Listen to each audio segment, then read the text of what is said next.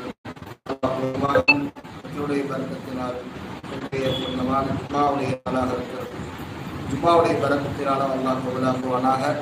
ஜும்மாவுடைய நாளில் ஒரு நேரம் இருக்கிறது. அந்த நேரத்தில் கேட்கப்படுகிற துவா கண்டிப்பாக ஏற்றுக்கொள்ளப்படும்.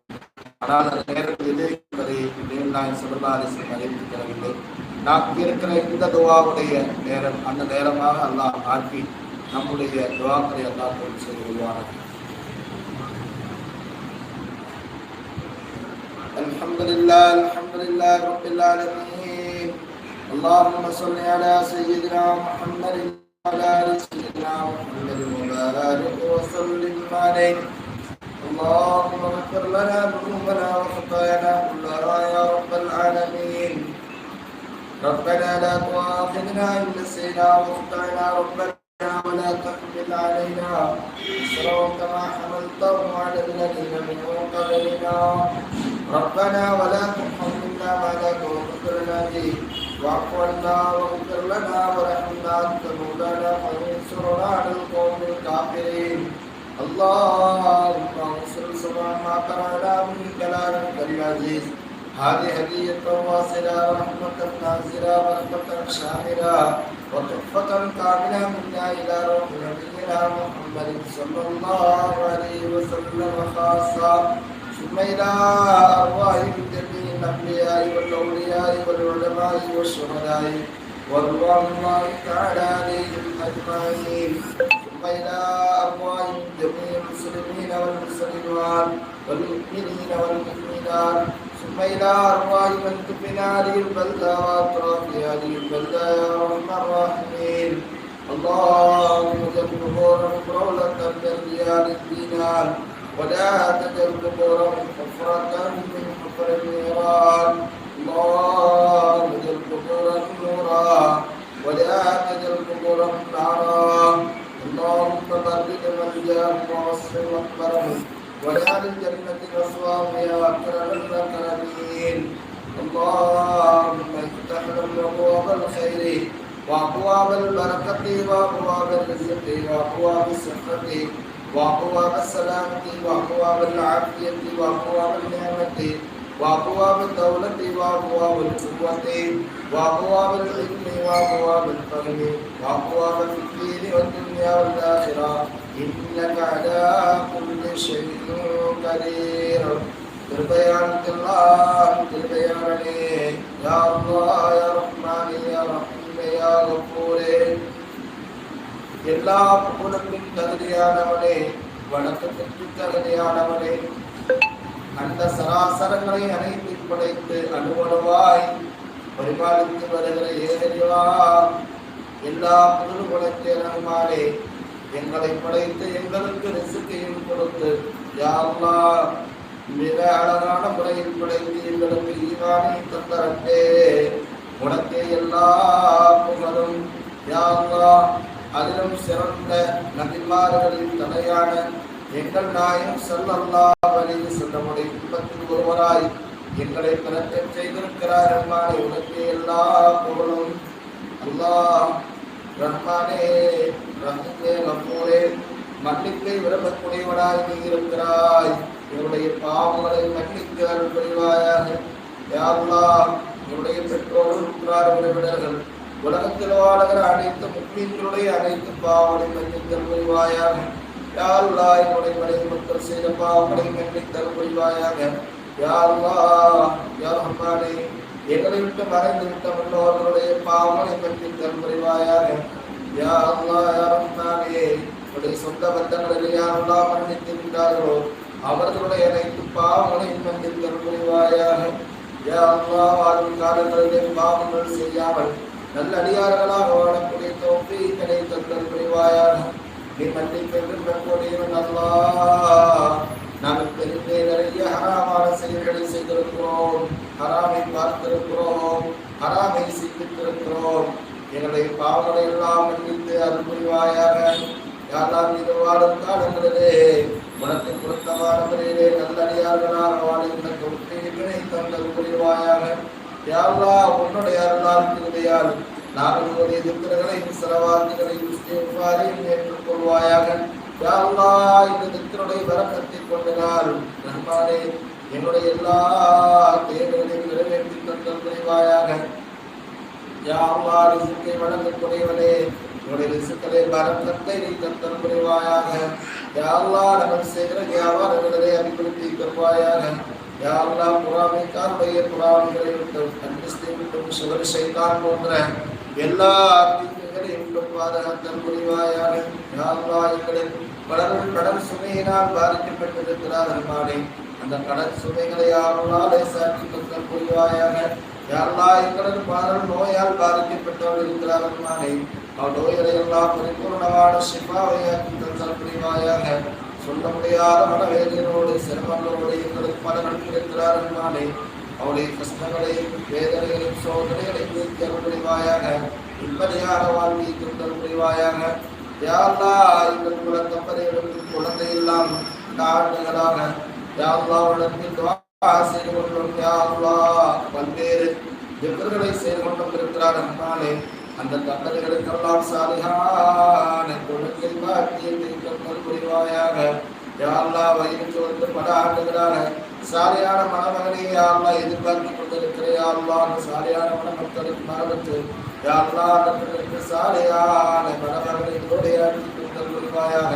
யா அல்லாஹ் சாலியான மணமகனை எதிர்பார்த்திருக்கிற சாலியான மணமகளுக்கு மிக விரைவாக யா அல்லாஹ் சாலியான பெண்ணை யா அல்லாஹ் ஜோடியாக்கி தந்தல் புரிவாயாக. யா அல்லாஹ் எங்களது பலர்களும் யா அல்லாஹ் தன்னுடைய தேவைகளுக்காக துஆ செய்ய சொல்லியிருக்கிறார் ரஹ்மானே, எங்களுக்கு யாரெல்லாம் துஆக்காக நாடினார்களோ அனைவருடைய அனைத்து ஹலாலான தேவைகளையும் நிறைவேற்றி தந்தல் புரிவாயாக. குறிப்பாக ரஹ்மானே இந்த திக்ரு மஜ்லிஸிலே கலந்து கொண்டிருக்கிற திக்ருகளில் கலந்து கொண்டிருக்கிற துஆக்களையும் பங்கு பெற்றிருக்கிற அனைவர்களுடைய பாவங்களை முன்னிட்டு விசேஷமான உன்னுடைய கருணையும் ரஹ்மத்தையும் யா அல்லாஹ் இந்த மஜ்லிஸுடைய இவர்களுக்கு தந்தல் புரிவாயாக. யா அல்லாஹ் மென்மேலும் இந்த திக்ரு மஜ்லிஸில் அதிகமான நபர்கள் கடந்து பயன்பெறுகிற பாக்கியத்தை தந்தல் புரிவாயாக. யா அல்லாஹ் ஹஜ் உம்ரா செய்ய நீங்கள் அடியனால் ஆசைகளோடு பலர் பெற்றுக் கொள்ள ரஹ்மானே, ஹஜ் உம்ரா செய்வதற்குண்டான தௌஃபீக்கை தந்தல் புரிவாயாக. அதிகமான தவாஃப் செய்வதற்கும் உயிருக்கும் மேலான முஹம்மது ரசூலுல்லாஹ் ஸல்லல்லாஹு அலைஹி வஸல்லம் ரவுலாவை ஜியாரத் செய்வதற்கும் கிருபை செய்வாயாக. யா அல்லாஹ் யா ரஹ்மானே நபிகள் நாயகம் ஸல்லல்லாஹு அலைஹி வஸல்லம் உனக்கு எந்த கைரெல்லாம் கேட்டார்களோ அந்த அனைத்து கைர்களையும் தந்தல் புரிவாயாக. எல்லாவற்றிலும் பாதுகாப்பு தேடினார்களோ ரஹ்மானே அவை அனைத்து விட்டு அனைவர்களையும் பாதுகாப்பாயாக. யா அல்லாஹ் எல்லா ஆபத்துகளை விட்டும் முசீபத்துகளை விட்டும் மன கஷ்டங்களை விட்டும் பண கஷ்டங்களை விட்டும் பாதுகாத்தல் புரிவாயாக. யா அல்லாஹ் எங்களுக்கு நீண்ட ஆயுளுடன் ஆகியத்தின் ஆரோக்கியத்தையும் பொருளாதாரத்தில் பரக்கத்தை தந்ததன் மூலமாக நல்லவர்கள் செய்யக்கூடிய தௌஃபீகளை தந்தல் புரிவாயாக. யா அல்லாஹ் நீ கொடுத்த ஞானத்தோருக்கு நன்றி செலுத்தக்கூடிய உள்ளத்தை தந்தல் புரிவாயாக. யா அல்லாஹ் ஈமானோடே வாழ்ந்து ஈமானோடே மரணிக்கிற வாக்கியத்தை தருவாயாக. கலிமா சொன்ன நிலையிலே சிரித்த முகத்தோடு எங்களை சுற்றி இருப்பவர்கள் அழுது கொண்டிருக்கிற பொழுது நாங்கள் சிரித்தவர்களாக யா அல்லாஹ் உன்னை அடைகின்ற பாக்கியத்தை தருவாயாக. யா அல்லாஹ் உன்னுடைய கபருடைய வாழ்க்கையிலே சாக்கி தருவாயாக. யா அல்லாஹ் உன்னுடைய கபருடைய வாழ்க்கையிலே சாக்கி தருவாயாக. யா அல்லாஹ் உன்னுடைய கபர்களை நரகத்தின் படுகொலையாக ஆக்கி விடாதரா அல்லாஹ். என்னுடைய கபர்களை விசாரமாக்கி விடா அல்லாஹ். யா அல்லாஹ் நிறைய பாவம் செய்கிறவர்களாலே என்னுடைய கபர்களை எங்களை நெருங்கி நரக வேதனை தந்து யா அல்லாஹ் கொடுமை செய்து விடாதரா ரஹ்மானே. யா அல்லாஹ் எங்களை மன்னித்து விடா அல்லாஹ். எதுக்குடைய பரக்கத்தினால் இம்மாவுடைய பரக்கத்தினால் மன்னிப்பியுடைய கபுடைய வாழ்க்கையை சாக்கிறா அல்லாஹ். எங்களில் பலருடைய பெற்றோர்கள் மரணித்து விட்டார் ரஹ்மானே. அந்த பெற்றோருடைய கபுடைய வேதனைகளும் யா அல்லாஹ் நீக்கி யா அல்லாஹ்வுடைய கபுடைய வாழ்க்கையை சாக்கி தந்தல் புரிவாயாக. மறுமையில உயர்ந்த அந்தஸ்தை தந்தல் புரிவாயாக. நபி ஸல்லல்லாஹு அலைஹி வஸல்லம் ஷஃபாஅத்தை பரிந்துரை பெறுகின்ற தௌஃபீகை தந்தல் புரிவாயாக. நரகத்தை விட்டு பாதுகாத்து சுமணத்தில் உயர்ந்த சுமணமான ஜன்னத்துல் ஃபிர்தௌஸ் என்ற சுமணத்தினுடைய தௌஃபீகை தந்தல் புரிவாயாக. யா அல்லாஹ் யா அல்லாஹ் இணைந்து யா அல்லாஹ் இன்மை கற்றுக்கொண்டிருக்கக்கூடிய மாணவிகளுக்கு எல்லா விதமான பரக்கத்தையும் ரஹ்மத்தையும் தந்து இன்மையை யா அல்லாஹ் இன்மையை விளக்கி படித்து அதன் மூலமான அமல் செய்யக்கூடிய பாக்கியத்தை தருவாயாக. யா அல்லாஹ் நாங்கள் கேட்ட சிறிய துஆவை நாயகம் ஸல்லல்லாஹு அலைஹி வஸல்லம் அவருடைய பொருட்டும் பதில் சஹாபாக்களுடைய பொருட்டும் ஏற்றுக்கொள்வாயாக. யா அல்லாஹ் இந்த மஜ்லிஸை தொடர்ந்து நடத்துவதற்கு தெரிவு செய்வாயாக. யா அல்லாஹ் இந்த தார்மீகம் மதரசாவுக்காக யாரெல்லாம் உதவி செய்கிறார்களோ அனைவருடைய பாவனை மன்னிக்க எல்லா தேவைகளையும் நிறைவேற்றி தந்தல் புரிவாயாக. ஸல்லல்லாஹு அலைஹி வஸல்லம் سيدنا محمد وعلى آله وصحبه أجمعين والحمد لله رب العالمين. صلى الله على محمد صلى الله عليه وسلم. صلى الله على محمد صلى الله عليه وسلم. صلى الله على محمد يا رب صل عليه وسلم. السلام عليكم ورحمة الله تعالى وبركاته.